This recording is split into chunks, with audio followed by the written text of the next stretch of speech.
Materi pertama yaitu konsep dasar manajemen pendidikan.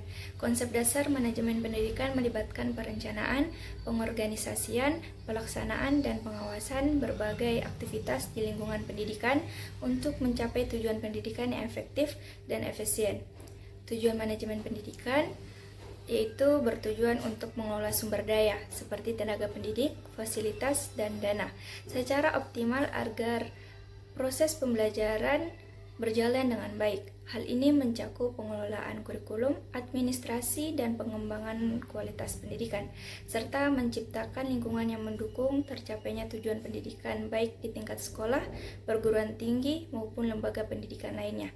Manajemen pendidikan juga menekankan pentingnya kepemimpinan yang baik, pengambilan keputusan yang tepat, dan komunikasi yang efektif dalam proses manajerial tersebut. Untuk materi kedua, yaitu fungsi-fungsi administrasi dan manajemen pendidikan. Nah, fungsi-fungsi administrasi dan manajemen pendidikan itu meliputi ada perencanaan, pengorganisasian, pelaksanaan, dan pengawasan. Untuk bagian perencanaan, digunakan untuk menentukan tujuan pendidikan yang ingin dicapai dan merencanakan langkah-langkah untuk mencapainya, termasuk alokasi sumber daya. Yang kedua itu pengorganisasian, untuk mengatur sumber daya manusia, fasilitas, dan struktur organisasi agar tugas dan tanggung jawab dapat dijalankan dengan efektif. Yang ketiga, pelaksanaan, implementasi dari rencana yang telah disusun, termasuk proses pembelajaran, pengajaran, dan kegiatan pendukung lainnya. Bagian terakhir yaitu pengawasan, memantau dan mengevaluasi pelaksanaan kegiatan untuk memastikan tujuan pendidikan tercapai serta melakukan perbaikan jika diperlukan. Secara keseluruhan, fungsi-fungsi ini saling terkait untuk memastikan sistem pendidikan berjalan dengan lancar dan efektif dalam mencapai tujuan yang telah ditetapkan. Untuk materi ketiga yaitu ruang lingkup administrasi dan manajemen pendidikan. Ruang lingkup administrasi dan manajemen pendidikan mencakup berbagai aspek yang berkaitan dengan pengelolaan sistem pendidikan secara menyeluruh. Ini termasuk perencanaan pendidikan untuk menentukan tujuan dan kebijakan kurikulum dan strategi untuk mencapai hasil pendidikan yang diinginkan. Yang kedua, pengelolaan sumber daya. Mengelola sumber daya manusia seperti guru, staf, dan tenaga pendidikan, sarana dan prasarana, serta dana untuk mendukung proses pendidikan. Yang ketiga, organisasi pendidikan. Untuk menyusun struktur organisasi di lembaga pendidikan, memastikan pembagian tugas dan alur komunikasi yang jelas. Yang keempat, pengawasan dan evaluasi. Memantau dan mengevaluasi pelaksanaan kebijakan pendidikan serta hasil pembelajaran untuk memastikan kualitas pendidikan tetap terjaga. Terus yang kelima, pengembangan kualitas pendidikan. Meningkatkan mutu pendidikan melalui pelatihan, pengembangan kurikulum, dan inovasi dalam metode pembelajaran. Nah, secara keseluruhan, ruang lingkup ini mencakup segala aspek yang diperlukan untuk menciptakan sistem pendidikan yang efisien, efektif, dan berkualitas. Untuk materi yang keempat, ada struktur organisasi dan suatu lembaga. Struktur organisasi dalam suatu lembaga adalah cara penyusunan atau pengaturan hubungan antara berbagai bagian atau unit dalam lembaga tersebut yang mencakup pembagian tugas, tanggung jawab, serta alur komunikasi. Struktur ini umumnya terdiri dari beberapa tingkat hierarki, dimulai dari pemimpin tertinggi hingga staf pelaksanaan. Misalnya, dalam lembaga pendidikan, struktur organisasi dapat mencakup posisi seperti kepala sekolah, wakil kepala sekolah, guru, staf administrasi, dan tenaga pendukung lainnya. Setiap posisi memiliki peran dan tanggung jawab yang jelas untuk memastikan kelancaran operasional lembaga dan pencapaian tujuan yang telah ditetapkan. Struktur organisasi yang baik memungkinkan koordinasi yang efisien dan pembagian tugas yang jelas di antara seluruh anggota lembaga. Materi yang kelima, supervisi pendidikan dan kepemimpinan pendidikan.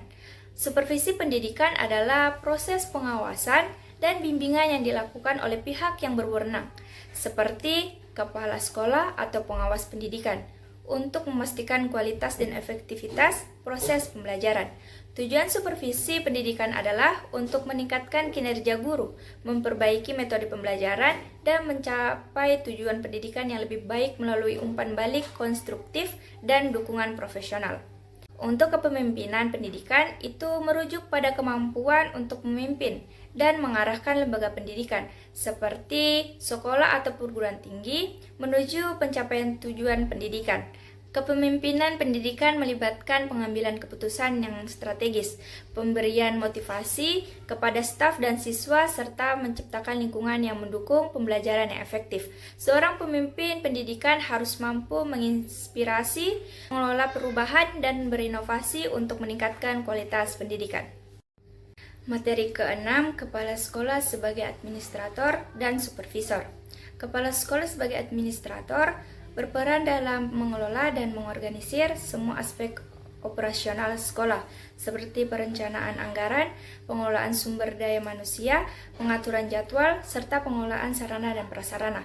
Tugasnya mencakup memastikan bahwa semua kegiatan di sekolah berjalan dengan lancar dan sesuai dengan kebijakan yang telah ditetapkan. Sebagai supervisor, kepala sekolah bertanggung jawab untuk melakukan pengawasan dan pembimbingan terhadap guru dan staf pendidikan lainnya.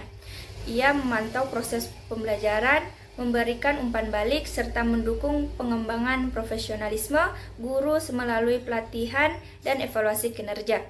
Dalam peran ini, kepala sekolah bertujuan untuk meningkatkan kualitas pengajaran dan pembelajaran demi tercapainya tujuan pendidikan yang optimal. Materi ke-7, peran guru dalam manajemen pendidikan dan manajemen konflik. Peran guru dalam manajemen pendidikan sangat penting karena guru tidak hanya berfungsi sebagai pengajar, tetapi juga sebagai fasilitator yang mengelola proses pembelajaran di kelas. Guru terlibat dalam perencanaan kurikulum, pelaksanaan metode pembelajaran yang efektif, serta evaluasi hasil belajar siswa. Selain itu, guru juga berperan dalam menciptakan lingkungan belajar yang kondusif dan mendukung perkembangan karakter siswa. Nah, dalam manajemen konflik, guru berperan sebagai mediator yang membantu menyelesaikan perselisihan atau ketegangan di antara siswa atau antara siswa dengan guru. Guru harus memiliki keterampilan komunikasi yang baik dan kemampuan untuk menilai situasi dengan objektif, serta mencari solusi yang adil dan konstruktif. Tujuannya adalah menciptakan suasana yang harmonis dan mendukung tercapainya tujuan pendidikan tanpa adanya hambatan yang bersumber dari konflik. Untuk materi yang ke-8 yaitu manajemen strategi peningkatan mutu pendidikan. Manajemen strategi peningkatan mutu pendidikan adalah pendekatan sistematis untuk merencanakan dan mengimplementasikan langkah-langkah yang bertujuan untuk meningkatkan kualitas pendidikan secara berkelanjutan. Proses ini melibatkan analisis kondisi pendidikan yang ada, penetapan tujuan yang jelas, serta pengembangan dan penerapan strategi untuk mencapai tujuan tersebut. Strategi ini mencakup peningkatan kualitas pengajaran, pengembangan kurikulum, pelatihan dan pengembangan profesional untuk guru, serta peningkatan fasilitas dan sarana pendidikan. Manajemen strategi ini juga melibatkan evaluasi berkala untuk menilai efektivitas tindakan yang telah dilakukan dan membuat penyesuaian bila diperlukan untuk memastikan mutu pendidikan terus meningkat. Nah, materi yang ke-9 atau materi yang terakhir yaitu pengambilan keputusan dan pemecahan masalah. Pengambilan keputusan adalah proses memilih opsi terbaik dari beberapa alternatif untuk mencapai tujuan tertentu. Dalam konteks pendidikan, pengambilan keputusan melibatkan pertimbangan sebagai faktor seperti data, pengalaman, dan input dari berbagai pihak terkait untuk memilih solusi yang paling efektif. Pemecahan masalah adalah proses identifikasi dan analisis masalah yang dihadapi, diikuti dengan pencarian solusi yang tepat dalam pendidikan. Ini sering melibatkan upaya untuk mengatasi tantangan yang muncul, seperti kesulitan belajar siswa, kurangnya sumber daya, atau konflik antara pihak. Pemecahan masalah yang efektif melibatkan pengumpulan informasi, analisis mendalam, serta penerapan solusi yang dapat memperbaiki situasi yang ada. Demikian rangkuman materi dari mata kuliah Manajemen Pendidikan Sekolah Dasar. Bagi kalian yang ingin mendalami di bidang pendidikan, Prodi Pendidikan Guru Sekolah Dasar Universitas Muhammadiyah Makassar siap memberikan bimbingan untuk Anda menjadi guru yang profesional.